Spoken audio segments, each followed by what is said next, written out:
নমস্কাৰ ছাত্ৰ-ছাত্ৰীসকল, welcome back to my educational YouTube channel JD education. মই তোমালোকক আজি শংকৰদেৱ শিশু নিকেতনৰ ক্লাছ 6ৰ ছ'চিয়েল ছায়েন্সৰ তাম্ৰযুগ নামৰ লেচনটিৰ কুৱেশ্যন এনচাৰখিনি দিম। কুৱেশ্যন নম্বৰ 1ৰ কটো দিয়া আছে, তাম্ৰযুগ কেতিয়া আৰম্ভ হয়? নৱপ্ৰস্তৰ যুগৰ শেষৰ ফালে তাম্ৰযুগ আৰম্ভ হয়। খটো দিয়া আছে, কোনখিনি সময়ক তাম্ৰযুগ বুলি ধৰা হয়? খ্ৰীষ্টপূৰ্ব 1800ৰ পৰা খ্ৰীষ্টপূৰ্ব 1000লৈকে তাম্ৰযুগ বুলি ধৰা হয়। গটো দিয়া আছে, তাম্ৰযুগত মানুহে কি কি খেতি কৰিছিল? ধান, যব, বাৰ্লি আৰু বিভিন্ন শস্যৰ খেতি কৰিছিল।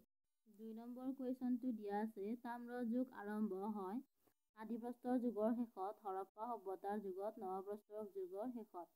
তাম্ৰযুগ আৰম্ভ হৈছিল নৱপ্ৰস্তৰ যুগৰ শেষত। খটো দিয়া আছে, তাম্ৰযুগত মানুহে ঘোঁৰা পুহিছিল, পোহা নাছিল। তাম্ৰযুগৰ মানুহে ঘোঁৰা পোহা নাছিল। তামেৰে নিৰ্মিত সা-সঁজুলিবোৰ নৱপ্ৰস্তৰ যুগতকৈ চকুত লগা আছিল নাছিল?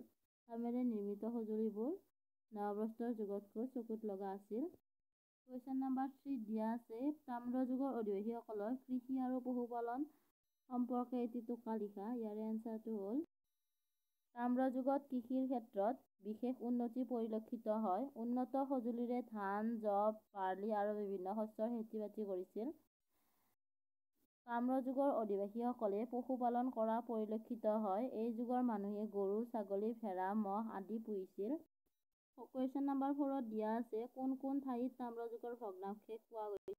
ইয়াৰে এনচাৰটো হ'ল, পূব পাকিস্তান, বেলুচিস্তান, মধ্যপ্ৰদেশ, মহাৰাষ্ট্ৰ আদি ঠাইত তাম্ৰযুগৰ ভগ্নাৱশেষ পোৱা গৈছিল।